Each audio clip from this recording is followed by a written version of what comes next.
gentlemen, welcome to the Extraordinary Family Life Podcast. We're your hosts, Greg and Rachel Denning, in our home in Portugal that was flooded yesterday. It was insane. Big It's storm. unbelievable. So the weather here is almost always 300 sunny. days of sun a Yeah, year. it's just beautiful and calm and sunny. It's so nice and so temperate. Yesterday. And wowzers, it was, because we flew, well, a few of us flew in from France, and I think that was the roughest landing I've ever had. It was the very first time I clapped at a landing. Have you guys been on flights where people clap? I remember the first time that happened to us, and I was like, why are they clapping? I've never clapped on a flight. We've been on hundreds of flights. I've never clapped. I clapped yesterday. I told my kids, I was like, that one is worth clapping for, because the plane was all over the place. I mean, the wind was throwing us side to side, right? So the wings were dipping. And I'm like, you better level this out before we hit. And I look over and we're almost on the ground. Whoa. I'm like, we're going to have a wingtip touchdown before the wheels do. This is a doozy. And he landed, so I was like, yes, sir. Nicely done. It was wild. And then the rains came, flooded into our house here. And so we were standing outside, sweep a river in away. my underwear, joking. freezing. I tore off my clothes and ran outside and tried, because it was coming in through the house, and we're trying to shovel it away. It was wild, fun Sweep adventure. it away. We were trying to sweep it away. It was madness, but we're glad to be back. I wanted to give a quick update about our trip to France. It was quite literally a bucket list weekend. For my entire adult life, I have wanted to go to Chamonix and Mont Blanc and do a Via Ferrata. And so we took the weekend because Kimball and Aaliyah and I are training for Mount Kilimanjaro. 16 and 18. And so we booked a little weekend trip. This is the other thing we were celebrating. This is why we live in Europe. One of the biggest reasons we moved to Europe, because we're like, okay, we can, in a couple hours, super cheap flights around Europe. In a couple hours, we woke up Thursday morning, and Thursday morning, still, it wasn't even lunchtime. Thursday morning, we were in Geneva, Switzerland. And then the kids and I were like driving into France, like, we love France. Yes, we love France. Oh, so it was so good to be back. We prefer to live in France, honestly. We stopped at the bakeries and the cheeseries and the meateries and the patisserie. Oh man, it was just glorious. Even I lived the grocery stores. I stayed here, but yeah. We went to the grocery store and we're just like, oh, we're back in France. This is amazing. And the views everywhere you go. So anyways, we checked it off, and it was our first day. It was beautiful. The sun was shining. We were just sweating like crazy, expecting it to be cold. And it was cold, but we were really sweating. So then the next day we go out kind of expecting a similar experience, but we went way, way, way, way higher, and we got snowed on. But we got rained on first, so we were completely drenched. And then it froze. And it was snowing and sleeting and blowing in our eyes. We were literally the only humans on the mountains. We saw some mountain goats, which was rad. We were the only humans on that mountain that I could see anywhere. And it was miserable and hard. And we were exhausted and in pain. It was perfect. Just exactly how we want it. And the kids they did so well. They're so tough. They just tough. Not a single word of complaint. Not a syllable. They just were smiling, pleasant, just grinding, and I could tell they were hurting. I was hurting. I was like, this is fantastic. Exactly how I want to be. And got some good training in. Training for Kilimanjaro. Oh yeah, especially for Kilimanjaro, right? And they just kept saying, I think Kilimanjaro is going to be easier than that, Dave. And it's probably the case. That was my goal. Right. Like, let's grind so hard and gain so much elevation in literally the worst conditions. Because for me, when you're out in the outdoors, really cold rain and wind, those are the worst conditions. I can snow all day long, but cold rain blowing in your face, oh man, that's tough. And we covered a lot of ground, lots of miles, and lots of elevation gain. So it was perfect. And then the following day, we went and did a really scary really challenging Via Ferrata. And for those of you who don't know what that is, that it's like in Europe, they'll go in these insane canyons or cliffs, and they put little steps and little handles, little metal steps, and little metal handles, so you On the clip side in. of the cliff. Yeah, and so and this particular one was in a wet canyon, and I mean you're over this waterfall and the wind's blowing, and it was crazy. So you're And basically just hanging on the side of a cliff yeah, on. and then you have these little metal bars and these little metal foot pegs, for your um, feet and hands, and then the craziness, you just got to go for it. And it was overhung, and I mean it was challenging and scary, of course, because you're just on these little metal rods, but it was awesome. And both my Well, kids, yeah, they well, both so said. my daughter's 16, and she's done some tough stuff. I mean, we've been skydiving, bungee jumping, we've done some rad stuff. She's like, that's the scariest I've ever been. And Kimball was great. I mean, it was awesome, Rach. You would have been so proud. They've learned. We've trained them how to just kind of flip the switch. They get into serious mode, like, let's go, let's get this done. They both just, I mean, you look at them and you're like, man, they are just handling this. And then afterwards, they're like, I was so scared. But they stayed so calm, so clear, so focused. They moved their carabiners exactly like they're supposed to do it. They're very careful, methodical. It was awesome. It was just a beautiful demonstration of the training being put to action. Right. And afterwards, she said, "That's the scariest I've been." And Kimball afterwards, he's like, "Yeah, I've been that scared in quite a while. That was nice. It was awesome." And then she cut out after the first section, and then he and I did the second section, and the last third of it was an overhang. I mean, you were in it, and you're holding on, right? And your arms, your forearms, your hands just getting exhausted. It was awesome. It was fantastic. So literally a bucket list weekend. It's so fun. And so I was thinking, man, in a major way, our children's childhood life experience, in part, is you and I pursuing our dreams. And literally our bucket list, yeah, pretty much. so our bucket That's how we list plan trips and adventures is their that life we do. experience. Right. And I want to make sure we're understood here, not misunderstood. Our kids love it.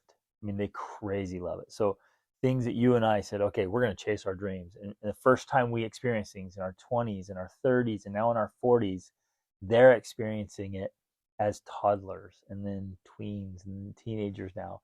They get to experience all these unbelievable things as we chase our dreams and take our family with us. And so it's not a selfish pursuit, because we're taking our family along. Like it's like chase your dreams, bring the kids, right? And it's not like the kids are an afterthought. Like the dreams we're chasing include our children and are a major, major part of their development. Well, I mean, even along that line, that's one of the reasons you haven't done a Via Ferrata before, is because we didn't have the family. Well, the kids weren't old enough to be able to do that. That's why. That's primarily why. So essentially, we did the things when they were younger that they were able to do with us. Exactly. And we put off these other things because they weren't able to do them. So it is like, I mean, anxiously awaiting for me. I'm like, come on, get bigger. Exactly. It's been, a long time coming for some of these bigger adventures because they weren't old enough to participate. And I consciously remember that we did this on purpose. We would be like, oh, well, no, I guess we're not going to go there and do that thing because the kids can't do it. You would be the only one who could do it because I'm carrying the baby, or I'm nursing, or I'm pregnant, and so we only did the things that we could all do together. And that would be for their benefit and growth, and that would expand them through exposure and experience. And then some of the things like, Kilimanjaro and other big things we've done, I knew not only did they have to be older, but they had to be seriously prepared. And so tougher. It's been strategic and deliberate training and preparation for years to get to where we can just say, hey, let's head out for the weekend and go do something very challenging. Yeah. In fact, there was big warnings in the canyon. Like, don't even attempt this unless you're in fantastic shape. Right. And otherwise you're in trouble. I looked at both of them like, we got this. I'm like, yeah, let's go. Yeah. It was awesome. And it's just, It's so fun. It's so fun to live life that way. So for today's episode, it's going to be a little different. We're just going to kind of share some things that are just on our minds and things that you're observing. So when you get out and you're reading a lot of books, especially about history and things that have happened, and you're out traveling the world, meeting with lots of people, and connecting with people in a lot of different industries and spheres. So Rachel and I, we get to coach people from all kinds of industries and all kinds of backgrounds.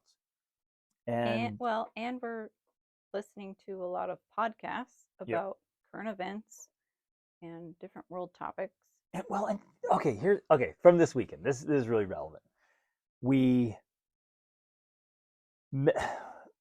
went into this grocery store, ended up having this cool connection with the cashier who was from Cameroon, and we talked about that, and it was just really fun and fascinating to connect with him. And we're in France, and this guy's from Cameroon. Then we picked up a hitchhiker, which you don't usually recommend. I don't recommend you pick up hitchhikers. But we do on occasion. This kid was standing in the rain. He looked safe. Right now, that's not always the case, but he looked safe. And it was me and Kimball and Aaliyah. And like the worst thing any idiot could do is try to pick a fight with the three of us. Like you're gonna get wrecked in a tin can and just get dumped. So I was totally confident. And Kimball was sitting up front and Lee was sitting back. So I'm like, I'm putting this guy next to my daughter. But I was like, oh, she would wreck any idiot. So anyways, the kid was awesome. Genuinely great human being. It was so fun. He's from Tunisia. And he came to Italy and then to France because he's working. He's saving up to one day go back and live a better life in Tunisia. And he can earn more than double in France what he was earning there. And so he came up and he learned Italian. Now he's learning French.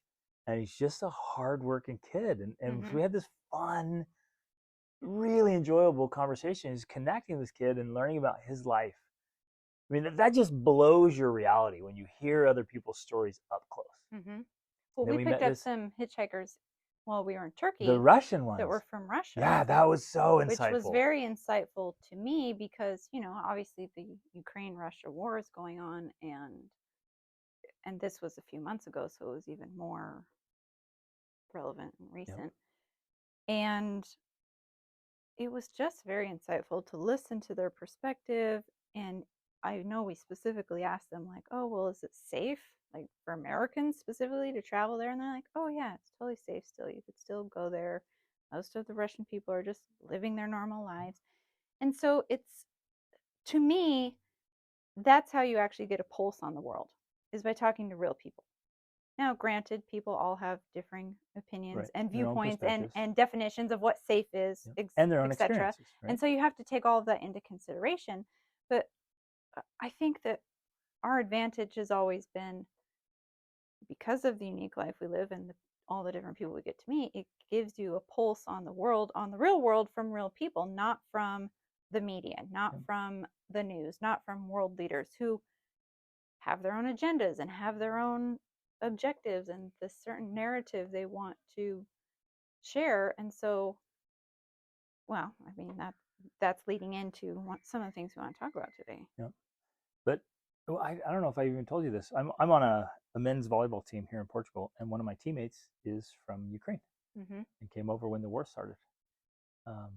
And we met tons of Ukrainian refugees while we were traveling. Their personal stories. It was wow. It was incredible. So, anyways, as we're having all these experiences, so in France, and we met a family from Mexico. They moved to Geneva, and so we're getting this whole mix and having all these conversations and meeting with people who are just struggling to survive, and then people who are unbelievably wealthy, and some who have no education, some are extremely educated, just all across the board. And so we're reading all these books, we're listening to these things, we're coaching people, we're traveling and meeting people, we're seeing firsthand.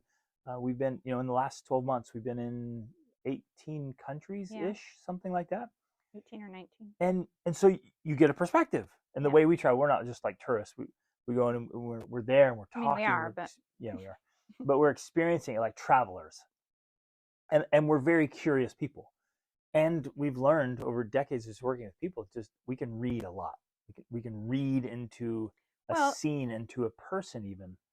I So we're think perceiving a lot of I things. think you can even read the culture based off of little signs like billboards or signs or just things that happen. And so we're constantly analyzing that. We did a whole podcast episode about after having been out of the United States for 9 months, coming back and just the billboards and the TV and all the things that are picking up. It gives you these huge clues about the culture and what they believe and what they're promoting or promulgating propagate the Yep. propaganda. It's okay, and that's a perfect lead in, because that's where we want to go today. One of the things that's on our minds is we're noticing this global propaganda that's going on, first of all, and it's at a big global level, which this has got to be probably, I would say, the first time in history that it's actually been possible, Oh, absolutely. where you have the internet like it is, and not just internet like it was 10 years ago, like it is today. Mm-hmm. And you have these huge global organizations that, in this weird way, they want total power.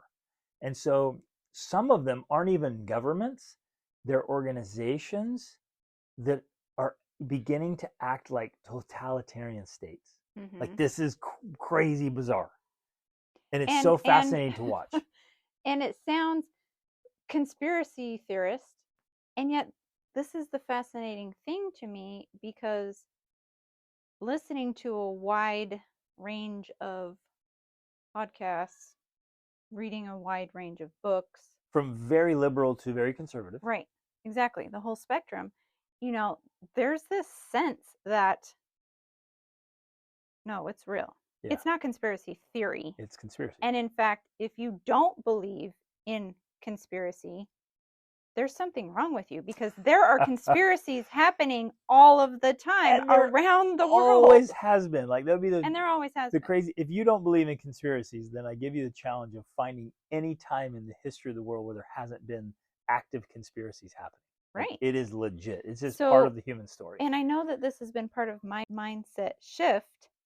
Was previously I thought, oh no, those things can't be real. The world is a good place. Not in our day. Not yeah. Before, well, that too. When people were ignorant, right. Those things happened. Exactly, right. And now I realize, well, no, that's just part of human nature and part of power grabbing and dominance hierarchies and power struggles and all. Like, it's been the history of the world. People conspiring to gain and maintain and keep power. We would be That's how it works. Utterly naive to think that it wouldn't happen in our time, in our country, in our state, in our lives. Right. It's utterly naive. And I think the reality is it's actually happening more and more nowadays. And I think it lines up. You guys have heard us talk about the fourth turning, and this lines up very, very well with fourth turnings.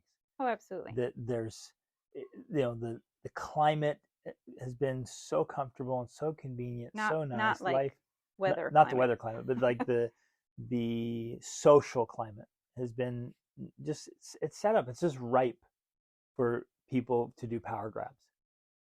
And because we've become so interconnected globally, that these countries that are connected, like you might say Western civilization countries, and I'm sure it's happening in Eastern and Middle Eastern, they're all kind of interconnected, and we have little interactions culturally across board, but there's still some pretty big variants. But then there's these organizations that kind of are operating in between those things, and businesses, I'd say too, and then governments, and then governments that kind of get together, even and individuals, with so much power that you see them making decisions, and it's fascinating to watch, because you'll see some rise up and say, hey, whoa, don't you dare do that. That's bizarre. Like, we're going to fight for freedom here. And you'll see individuals and countries and nations and businesses do that. They'll stand up, fight for freedom.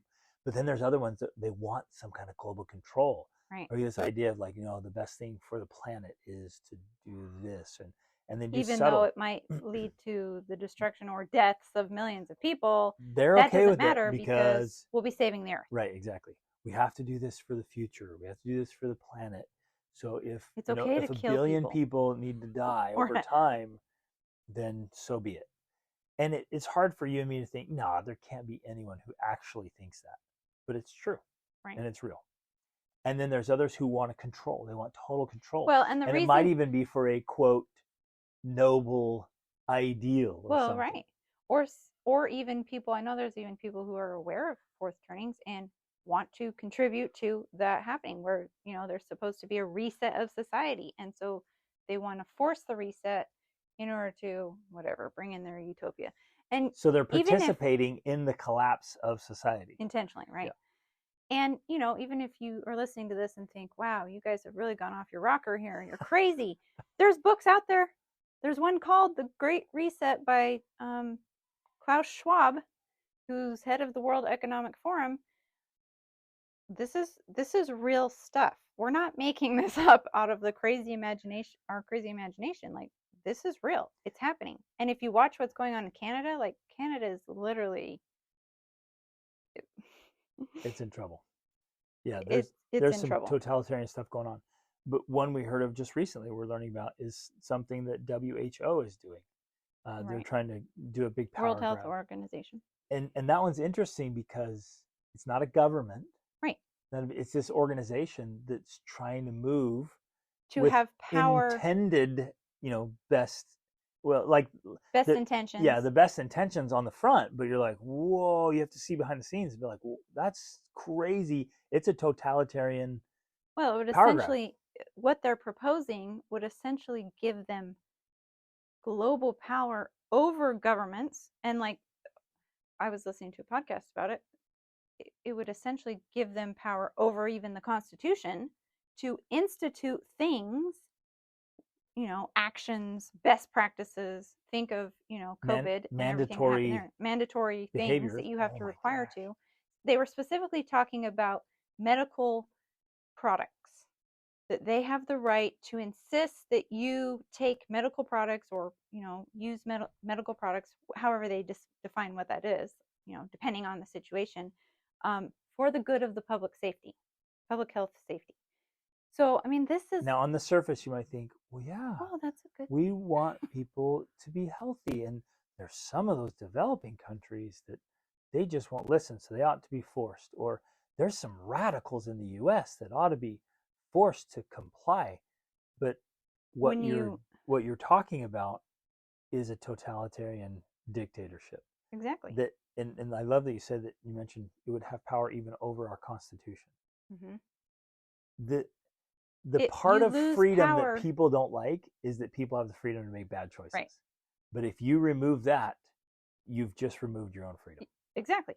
So essentially, you're removing.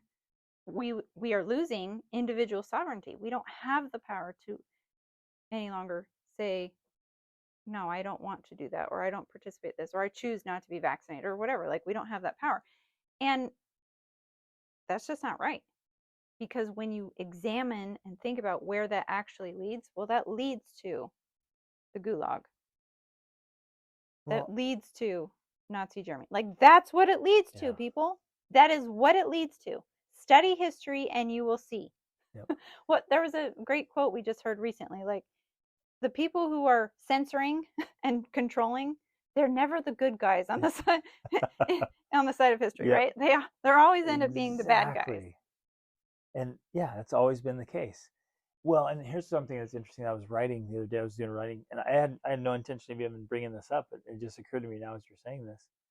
One observation I've had in a lot of the books I've read recently about history is that the people who are the rule keepers, like, you know who they are, and you know who you are if you're There's one of them. There's some in our church. Yeah. Well, there's some in every church, and there's some in every organization, every school. Major organization. It's just part of, I don't know, there's part of people, they feel this insane drive to keep the rules. Mm-hmm. Now, part of that, it's one of those strengths that has an inherent weakness. Part of that strength is it keeps society functioning. Right. We have to keep rules. Like, if nobody wanted to obey road rules, for example, none of us could go out and drive. It just wouldn't work. if we didn't have Be some kind worse of than driving in social Egypt. rules, that it works actually, which is all. Well, Anyways, that's a that different topic. well, no, what I was thinking though actually is because while driving in Egypt is insane and it seems like from a Westerner's perspective Absolute there's no chaos, rules, but really there are rules and going on. It's just a very it different works better. organic type of And there's actually more freedom on the road. yeah. It's really, anyways, that's a different topic. That was powerful and cool experience. But as I've been reading these and studying these, I realize it's the rule keepers who keep society kind of functioning. That when a dictator comes in, when a tyrant comes in, when a totalitarian state comes in, the rule keepers become that person's primary weapons. Mm-hmm. It's the people who are keeping the rules, who insist on everyone else around them keeping the rules, Right. who just have this intense drive to just do what you're told to do. Those people become the most dangerous people in society, Mm-hmm. and they become the weapons of dictators and tyrants. Right. And that's a scary thought because those are generally good people and they're keeping Oh, rules. right.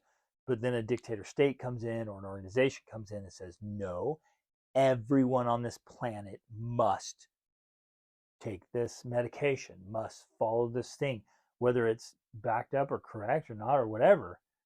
They start forcing that, and then they use all the rule keepers in society to help enforce Right. social enforcement. Which, I mean, to state the obvious, we already saw this happen during COVID. Yeah. It was just And the now, sampling of here, what could happen. oh, absolutely. And now here we are, a couple years later, and on the CDC website, it clearly states that there is no benefit to having the vaccine versus not having the vaccine. And that masks were not effective in preventing the disease. And yet, if you dared to say any of those things during that time, the rule keepers Oh, man. are, It was you bad. know, it's like the crab pulling you back Yeah. in the bucket. It was very bad. So we already saw that happening. So we're bringing all this stuff up at the risk of sounding again like conspiracy theorists. And we want to take this approach from a very historical, very calm, very thoughtful, very logical approach of like, just study history, just study sociology, just study psychology. Right. You're gonna Read look back, read these things, and you're like, and then look for similarities in our day, and you're like, oh, there it is right there. Well, Wow. or, read something like The Psychology of Totalitarianism, and you're like, oh, yeah, here it is. This is how totalitarianism works. Yep. Well, and the other fascinating thing to me as well, mentioning the fact that we listen to and read from a lot of different sources and, try to keep an open mind to different perspectives. But what is super interesting to me is that there's this growing awareness of people talking about this, saying, yeah, these conspiracies are going on. Yep. It's no longer like the weirdos just talking about these things. Right. These are very educated, very articulate, very rational people saying, yeah. And interestingly, these conspiracies are going on. And not surprisingly, those voices are now being controlled and stifled, threatened, even by governments. There was a recent law in the UK. Right. That's a perfect example, like the recent law in the UK, which I don't know if it's Europe-wide or they're trying to make it Europe-wide, because I know that there was that school in France that's supportive of it. But essentially, they're introducing this bill to protect, it's all in this all for a good cause. We want to protect the people from misinformation, from hate speech, from bullying, all these things. So it sounds like a good thing.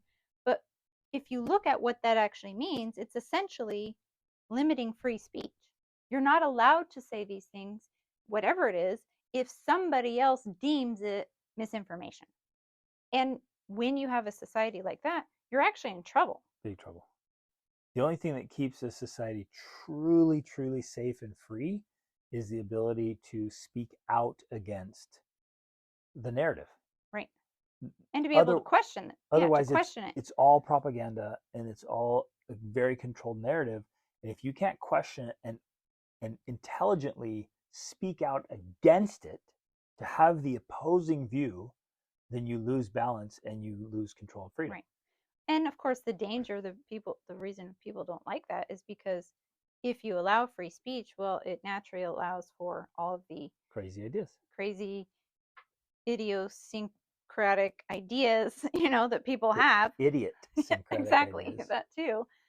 And people don't like that. It allows for hate speech and bullying because there are hateful and ignorant people in the world who are going to use their free speech in that way. But we have to understand that that's why it's so dangerous, because in order to protect ourselves from those things, we are limiting our own freedom. I I don't know why I think of this. Maybe because I just think it was portrayed in such a great way. Because there's this movie, I think it's called Assassin's Creed, and it's a pretty violent movie, so be aware if you want to watch it. But I loved so much how they portrayed the idea that the most important idea in the world was that of free speech, free will, and that the entire movie was that they would do anything necessary to protect free will. And the same idea with free speech. It's that important and it's that powerful that we have to allow the bad things, the hate speech, the negative things. We have to allow those to occur so that we have the power and ability to speak freely. Because until we can speak freely, until we can disagree with each other and say, I believe that you're spreading misinformation, but let's talk about it rather than I'm going to cancel you, I'm going to shut you down, I'm not going to allow you to speak or have a platform. That's not the way to have a conversation or a debate or to actually find truth. You can't find truth that way. In fact, you just limit the ability to understand truth when you shut down opposing viewpoints. Yep. So the only way to actually have a truth based society or a society with truth being taught, it won't all be truth, right? Because even if you tried to dictate or mandate all truth, that's impossible. It's like 1984. Exactly. So in order to have a society where truth is available, you have to tolerate misinformation. Right. You have to tolerate people just blabbing on and idiot ideas. The minute somebody or something starts to control that and limit it, you're literally walking like sheep to the slaughter, as whoever gets to decide what is true or not. Like that's insane, and it's so dangerous. And the reason we're talking about it today is because across all these experiences we're having, across all these countries with all these different people, we're seeing this global size deception occurring. And some of it's subtle, some of it's conniving, and now, interestingly to me, so intriguing, some of it is blatantly open. More and more, certain people, organizations are stepping up and saying, we're doing this. And I'm like, that is right out of the playbook of communism or Marxism. Like, that is insane. Are people that ignorant? Like, this is a line from Nazi Germany. Right. And they just like gave it at some world organization that you're like, are you kidding me? Did people not hear that? Like, what is going on? Right. But we're far enough removed, so the people who lived and experienced World War II are all dead. So we don't have our grandparents or great grandparents there with us saying, oh, did you just hear that? I heard that in my childhood. Don't believe it. Like that, they're gone. And so those things start happening again. And a generation that's not in touch with it is like, oh, that sounds like a good idea. Yeah, we should do that.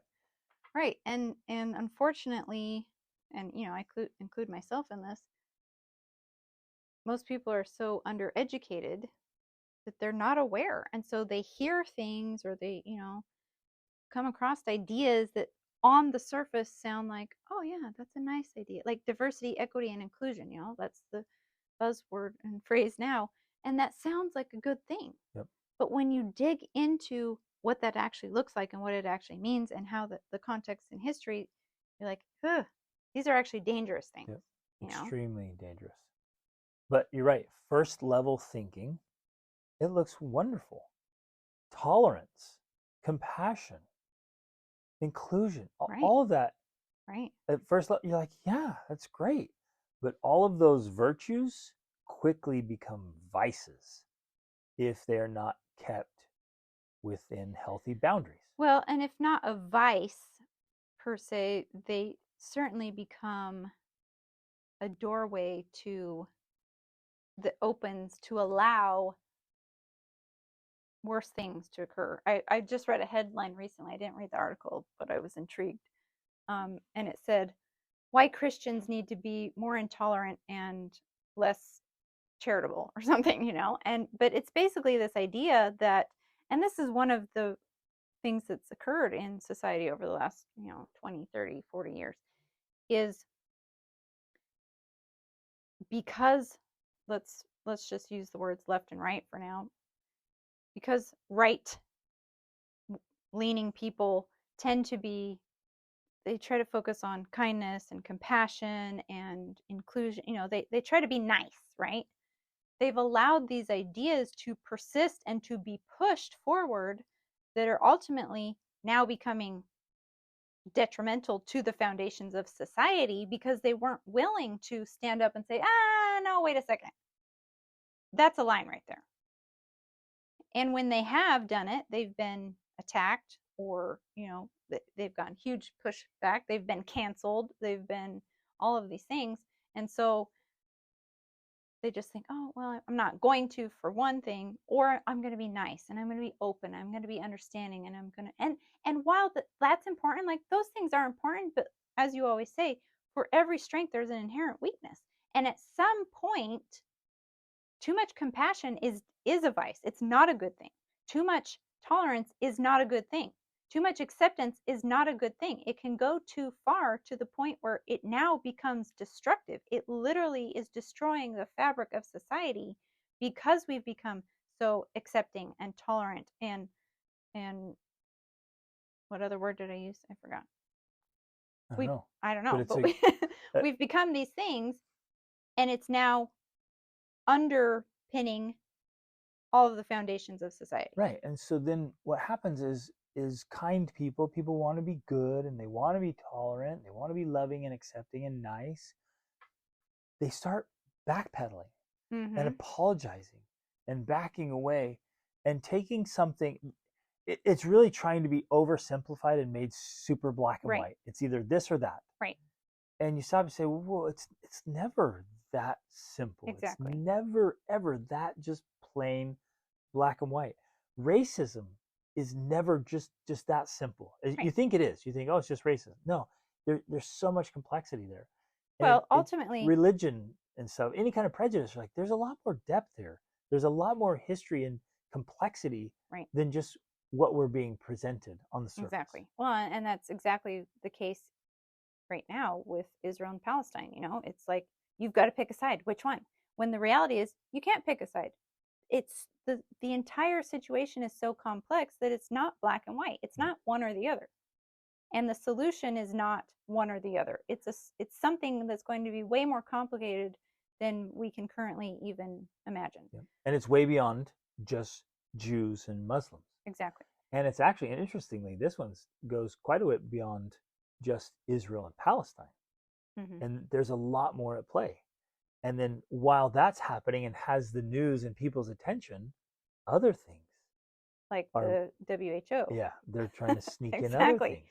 which And is which could be even more significantly detrimental to yeah, society as a whole, especially on a global level, even than than what's war. happening in Yeah, Israel and Palestine right now. And yet it's so boring. Nobody's going to notice right. or talk about it.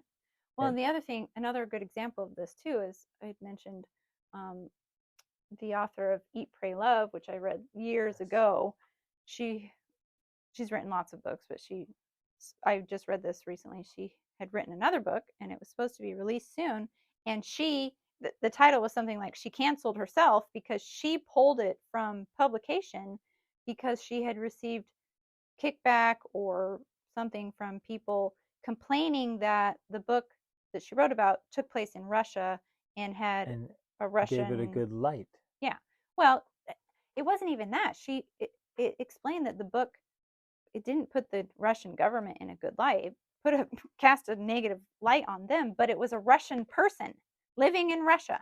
And people are like, "How could you write about that when people in Ukraine are suffering?" Yep. And so it's this very black and white view of the world, like Ukrainians are good, Russians are bad. So how dare you write a book about Russia? And the problem is she cowed Right. to that. Right. She was the one that then said, "Oh, you're right. I'm so sorry. How dare I write a book like that?" Here's a perfect example that happened to us. So we went to Turkey, and we were in Turkey for 3 months, Mm-hmm. and we stayed in 4 different places, and had an absolutely wonderful experience with the place and the people. Like, Mm-hmm. it was amazing. Yeah, We there stayed. wasn't any negative thing that happened. No, we went over to the Aegean Sea. We were on the is it the Caribbean down there? What? No, not Caribbean. Caribbean. That's way over there. The Mediterranean, sorry. Yes, we're on the So we were on the Mediterranean. Aegean, the Mediterranean, and then we were up in the mountains. Then we were in Istanbul, which is over by the other sea. Is the Black Sea up Yeah, there? Anyways, the Black Sea. so we kind of a little bit of experience, and we drove. We drove a lot and covered quite a bit of ground. Just had a wonderful experience. So we get on and we share. Well, months later, even. Yeah, it's months later. We share our positive experience. Nothing wrong with that. We go, have a great experience. And again, we weren't going as just like little tourists. You go in for a weekend, do the touristy things, and fly out and say it was great. We were there, not even staying Shopping at in, the grocery stores. not even in touristy locations. We were in with the people where They there was were no other tourists. tourist locations for other Turkish people. Right. And there was lots of places where like we didn't see other foreigners. We were having the experience with the people, and again, the way we travel, the way we interact, we're interacting with everybody. I had that amazing experience that day. This little lady steps out of her door, waves us down. I'm driving past, she waves down. I'm like, oh, maybe she needs help, and she just wanted to ride up the road. So she hops in, and like no English or anything, and I just give her a ride, like way past our house. So I just give her a ride way up into the hills, and she's like, oh, thank you, and then Yeah. I drive back. It was so awesome. But we have all these great experiences, so we post about it. We're like, wow, we had a great experience. All of a sudden, out of nowhere, we weren't aware of it, but we get attacked. Somehow we got into the algorithm. And they were like, how dare you say that Turkey is a good place? How dare you put Turkish people in a good light? How dare you? They're evil, they're rotten, they're terrible. Shame on you. And that's what it was. It was shame on you for You should saying know you had a better. good experience. You shouldn't be promoting this country because, well, there's problems going on with Turkey against our Armenian people. And of course, anciently, Turkey took Greece from the Greeks and, like all of these things. And I'm like, well, that's the history of the world. Of like you every couldn't country. promote any country. You can't travel anywhere. Definitely don't go to the United States because, they have a dark history. And so it's kind of this idea of, and I get and it. bad things are happening. I'm not discounting that. I'm not saying Turkey's perfect either. I'm sure they have problems. I'm sure they have done horrible things and are doing horrible things in certain areas. Like I'm not discounting that that's going on. And that's the point. It's so much bigger than Turkey's good, Turkey's bad. Right. Turkish people are like this or Turkish people are like that, because there's millions and hundreds of millions of people from all different backgrounds. And as I wholeheartedly believe, the vast majority of people on this planet are good people, and they're just living their lives like good people. They have their families, they're doing life, and most of them would be kind and helpful to you, to anyone. And so it would be wrong for us. Okay, first it would be ignorant of us to say, no bad things happen in Turkey. We didn't have a bad experience, so nothing bad ever happens there. That would be ignorant and naive. Right. But it would also be wrong of us, and this is the point I want to make. It would be wrong of us to pull down our posts about Turkey and to apologize. Say, apologize. I'm so sorry. And start like backpedaling and saying, you're right. Our experience in Turkey, it wasn't good. We must have missed something. Maybe we were wrong and naive, and we actually had a bad experience, but we didn't know. Like that starts sounding like crap out of like 1984 right. and Fahrenheit 451 and the controlled speech.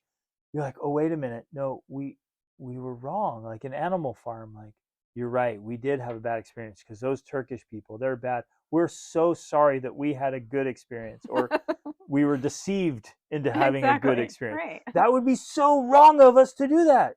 Yes. We can. There's still parts of Russia and Russian people that are amazing, We're tentatively planning a trip to Russia and, next year. and it ought to be celebrated. And there's wonderful, wonderful Chinese people and beautiful parts of China, even though there's some crazy communism over there. Right. And And Putin is doing some crazy stuff, right? no, agreed. And even while saying that, I do understand on another level, like, there's layers, there's maps of meaning on a higher level. I get it that there are different worldviews and different viewpoints that, if you carry those out, can be dangerous. And yeah, that's communism. That's one of those worldviews that are dangerous. But we also have to learn how to separate that from average regular people too, who may believe in communism and may, they go along living their communist life. That's still very different than the people who are actually in power, pushing forward communist ideas and beliefs and doctrines. There's layers there that we have to learn to differentiate. That's kind of the point. Like, Yep. yeah, I get it. Some worldviews are quote unquote better than others. They're safer. They're better for humanity. They're more progressive and inclusive, and in the best kind of ways, not the dangerous ways. That is true. I do believe that. Some ideas, when you carry them out, they lead to dangerous and dark ends. They lead to nihilism, or they lead to totalitarianism. And so ultimately, if you get right down to that, yeah, I get it. Some of those worldviews are dangerous, essentially. But what we have to understand, and I think that this is one of the advantages to like I heard someone else use it, although it's not the best term necessary, but the views of the West, meaning the views of all human beings have individual worth, and they're created equally. Where that leads is to the individual personal interactions where we treat another human being with respect and love and kindness, regardless of their race, regardless of their religion, regardless of the color of their skin, or even their sexual preference. Like, we treat human beings with respect because every human being has individual worth. Yep. And that's different than the government that you happen to live under, or the religion you happen to have been born into. That's a whole nother level. And even while saying that, because you're right and it sounds so good, that also has to have boundaries. Yes. Like, we will love you, we respect you, but we will not, we have boundaries. We won't allow you, in the name of tolerance or acceptance, we won't allow you to cross any boundaries of freedom.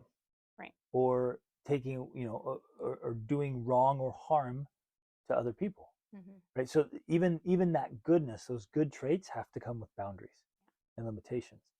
And right, because you have to be, you can respect someone, but you're not going to allow them to like, oh, harm you I or harm feel your so children. bad for you because your life's been so hard. Like, yeah, here, take my stuff. Well, I'm going to tolerate theft because even you've had a hard okay, life. even No. worse, as I've also read recently in my news sources, which is not the main media news, there's been a lot of murders lately. So people Well, who and quote unquote are on the crazy left, violence. right? People who are on the left, who are activists for, let's say, Black Lives Matter, which I just heard someone say is actually an extremely racist organization. Well, it inherently is, because it's saying Black Lives Matter. Right. It's separating. It's perpetuating racism. Exactly. And they were also in support of defunding the police. All of these different, and this has happened to at least 3 or 4 or 5 people separately, but same type of activists, right? That are supporting the same types of ideas, and they were all murdered by people who, in the name of acceptance and tolerance, they were interacting with in a way that, say, you and I, specifically you and me, would not have been interacting with them in that way, because we would have these boundaries in place that said, no, I'm sorry, I don't care about your race, your religion, your sexual preference, the color of your skin. If you behave in this way, I'm drawing a line. Now, Right. these people didn't. Independent of your race, Yeah, religion, it's background, independent anything. of that. Like there's certain behaviors that have boundaries. Right. This is the one specific example I want to make. This woman, I think she was young, maybe like in her late 20s. She was the CEO of some company. I don't know where she lived, in a major city. And she was very vocal about white men and how horrible they were and that they're terrible, all of this. And then she specifically, because of her, she was a supporter of Black Lives Matter and all this stuff. She's a white woman. She invited this man in to her apartment, so let him into her secured building, brought him up to her apartment, and he killed her. And they didn't find her body for like 3 days. And then on the news, the main news, they didn't even report the fact that she had let him into the apartment. Like, they just mentioned she'd been killed in her apartment without ever saying how the guy got there. Now, again, this isn't a race issue. This is an issue of learning to see past color. If someone is a dangerous person, I don't care what color their skin is, you have to learn how to read that. You have to learn how to read the situation and not feel like you're judging someone because you think they're dangerous and you must be racist because they're Black. No, you're dangerous because you're a dangerous person and you put off a dangerous vibe. And so that can be any color. Where this gets in trouble, and this is not a new story or a new experience, is you sense danger or threat, and you think, I don't want to be racist. Right. And so then you allow serious, actual threats and harm to your life and your family and your stuff by trying to not be racist. Exactly. And that's where you get into trouble. It's naive. It's so naive. This is where society is headed, in that it is literally putting more people at danger because in the name of not being racist or sexist or homophobic or trans, whatever, like any of the titles you want to say, in the name of doing that, we have no standards and no boundaries and no like line in the sand of like, you don't cross this. And so people are literally getting hurt and now being murdered. Another case was, again, I think a white guy who was a big defund the police supporter. And he was murdered by a homeless man, Black homeless man in a major city. And because he was engaging and having this conversation with this guy and kept telling him, just chill, calm down. And the dude literally told him, I will kill you. And he did. He killed him right there with his girlfriend. I'm like, why didn't this guy learn and walk away? When someone is unstable, you have to view them as being unstable and not be afraid of being seen the wrong way. Like I'm not living up to my principles here by treating this person in a certain way because I believe Black Lives Matter or whatever it is, And again, we don't know the details of these stories, so we can't pass judgment specifically on these stories, but you can see this play out in principles where people in their naivete say, well, I'm not going to be prejudiced. Right. I'm not going to be racist. I'm not going to be rude or mean just because this person's homeless. And you could be dealing with somebody who's genuine psychosis, right? A true murderer, and you're super naive to think, well, no, I'm not going to judge them, and I'm not going to treat them poorly. I'm gonna treat them like I would treat anyone else, and that's how you end up getting just right, because totally again, that's this line that can be difficult for us to understand and not want to cross, because I get it, you want to be compassionate, you want to be understanding, you want to be like, homeless people, they have a story, there's a reason why they are where they are, and I get all of that. But when it comes right down to your own personal safety or the safety of your family, you have to be able to draw a line and say, no, I'm sorry, I'm not going to interact with you in this way, I'm going to leave, I'm going to protect myself. There has to be a place where you just don't tolerate it anymore. And I'm afraid that, well, I'm not afraid, I can see that. I know that this growing emphasis on tolerance in all forms is, and you see it on the fringes.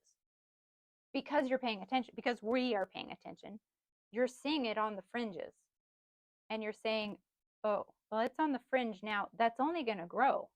Because until the entire culture wars switch, and all of this stuff stops happening of like, fighting and each other, which is basically what's happening in America is the left and the right are fighting and dividing. And, until that ends, what's happening on the fringe is only going to grow and increase and Which become more common. already is. It's It even already is. happening in our schools. Oh, absolutely. Just insane violence and crimes and theft and that kind of crap's. Oh, let's Well, be tolerant. and not to even mention what's happening in stores like Target and REI, and what we just heard about in San Francisco, where people are literally they park their car on the side of the street with the windows rolled down and the trunk open because people are just going around smashing in windows and stealing stuff. They're mob stealing from stores like Target and Walmart. They go in because the law has been passed that, if you steal less than $950, You won't be prosecuted. you won't be prosecuted. So what do thieves do? They go in as a group, they steal $950 each, and they can't prosecute anyone because what can you do? REI closed its flagship store in Seattle because they keep getting robbed. And so, we have friends that used to live in, they lived in Oregon and left because basically, in their words, the homeless people were taking over the town. Because people want to be loving and kind and accepting and say, oh, you have a story. But instead of finding them real help that would actually improve their lives, they just let them, now take over the town. Again, it's so detrimental and naive to remove boundaries just because you want to be tolerant and accepting Right. and helpful and understanding that people have stories. Right. So yeah, it's complicated. It's very complex. It's very complicated. It's complicated, just like all the things that are happening in the world. We have a personal example in our family that I still wrestle with psychologically. We have traveled through Mexico extensively. We've spent many, many months in Mexico and driven from the top to the bottom at least 3 times. 4 or 5 for you, yeah, I think. I mean, we have just explored that whole country and have had so many wonderful experiences.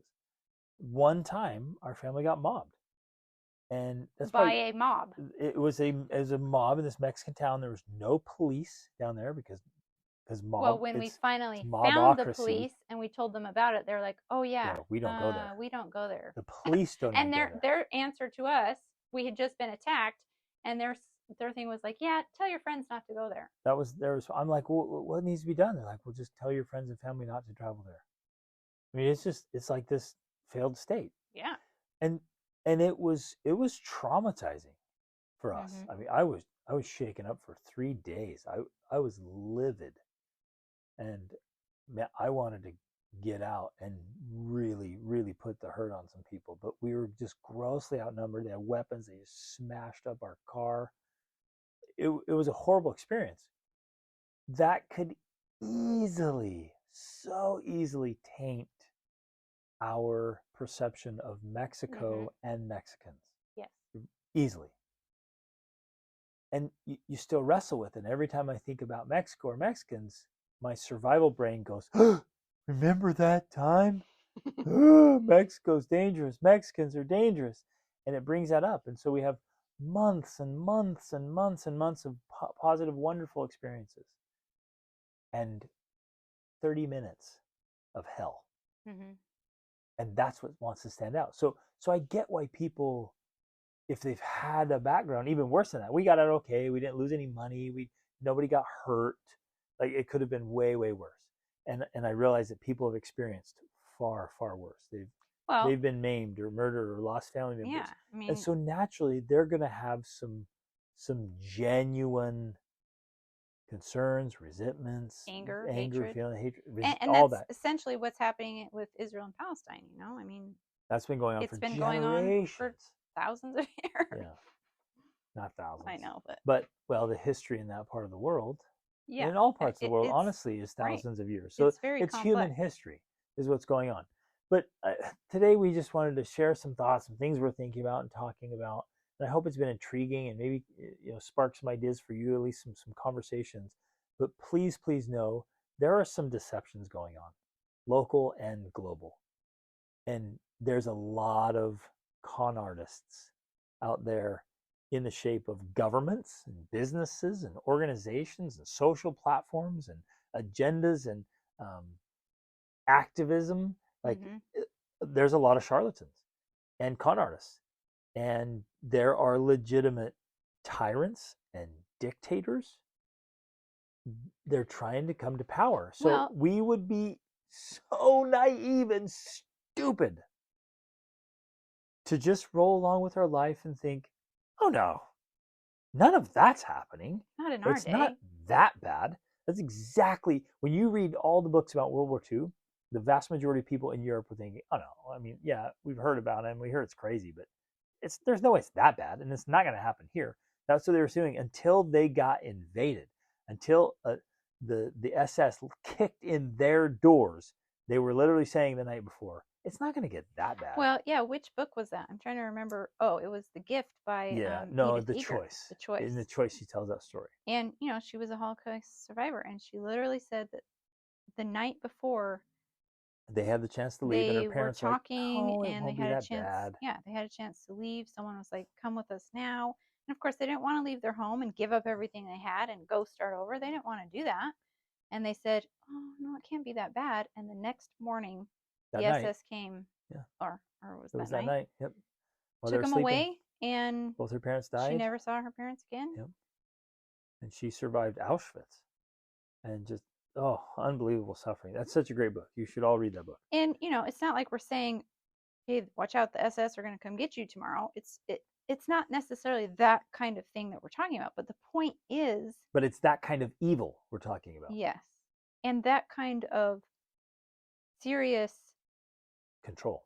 control. Sorry, I keep putting words in your mouth. No, it's good. Um, that kind of serious type of event that is Coming. looming on the horizon. Absolutely. And I know that this sounds terrible and horrific and depressing and overwhelming.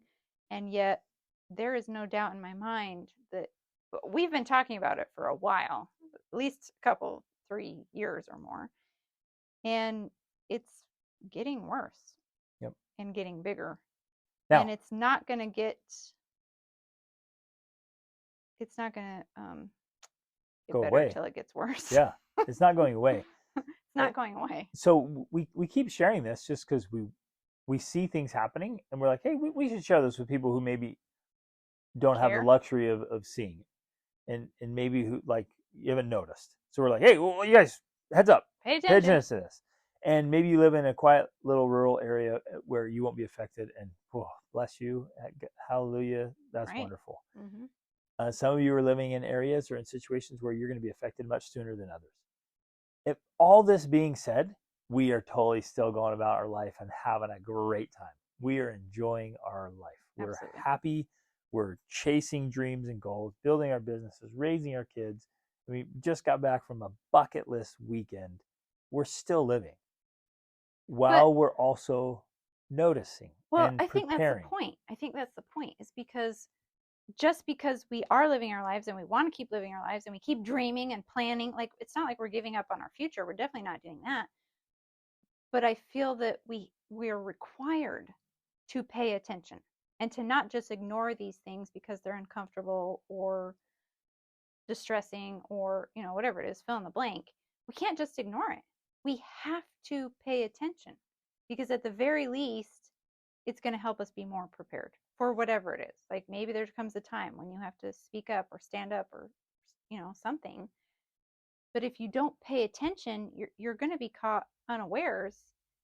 Um, you know, and that's not a That's good always place to worse. be. That's That's always always worse. worse. Right. It's always worse. So, our invitation, because we're doing it, is everything you hear, everything you see, just pause before you just absorb it, before you drink the Kool-Aid and just Or go right in first level thinking. Just pause form and an say, opinion. yeah, before you form a strong opinion, oh, I'm with them, or I'm with them, and change your little Facebook little profile, I like, stand with. I stand, like, that is so retarded. I know. Like, what do you mean you stand? Are you willing to pack up right now and go over and actually help? Take down your stupid little profile and do And make you feel something like about you're it. doing Yeah, something. You're it's not. so You're not doing retarded. anything. Like, when you're willing to get on the ground and make a difference, okay, then do it and stop telling people I stand with you. Oh my God, don't get me going. ooh, it's just this form of like assuaging your desire to do Well, something by saying you're with them, and you don't even really understand what's going on except for right, what you've seen in the media that has a controlled narrative. exactly. Oh man. Okay, but beyond that, what we're saying is see beyond the first level thinking and say what's behind the scenes here, Why would they say that? Why would they do that? What's the real purpose or point or desired outcome? and what are other media outlets around the world saying? What what might the long-term effect of these on the surface, these up front on the surface decisions, what might the long-term effect be? You're like, oh, that'll help, but then, whoa, down the road, actually, that will mean we've lost our freedoms. Mm-hmm. That's never a good exchange rate. So see past the facade, see past the little song and dance they're putting up front. Whether it's, oh, it's so bad, so bad, so bad, when maybe it's not, or they're like, this is so good, so good, so good. You know, yeah, it's not. There's a whole lot of smoke and mirrors going on right now. I would everywhere you turn, Mm-hmm. everywhere you turn, there's a whole lot of smoke and mirrors, a Yeah, we whole haven't lot of even touched deception. on a whole other area. Like there's whole areas we haven't even touched on yet. Yep. And it's happening right now. We have front row seats to the craziness of history and another fourth turning, but a global one. Mm-hmm. Events that have never happened like this before because they couldn't, because of technology. And so it's happening right now under our noses. And we all need to be aware of it and pay attention and asking harder questions and looking beyond the surface. Mm-hmm. And it's always better. It's always better to understand more. It's always more uncomfortable too, but it's always better. So think about it, notice it, have discussions about it, read about it, like prepare yourself, and keep living. Keep living your life joyfully and wonderfully, but just Well, pay and that's attention. why we do what we do. That's why we even have this podcast, is because ultimately we sincerely believe that the long term solutions to the world's problems come from strong families, Yep. strong Living great lives. individuals, strong marriages, strong parents raising strong kids. That's how we're going to change the world. That's really how it's going to happen. It doesn't come, it's a grassroots thing. It doesn't come top down, it comes from the bottom up. Yep. And the bottom, in the best sort of way, the foundation is family. Well, it's the individual, strong individual, and then, Creating a strong family. creating a strong family. That is the answer. It really is. And so that's why it's here. That's why we're here. So, ladies and gentlemen, create and maintain and sustain your extraordinary family life. Love you guys. Reach out for it.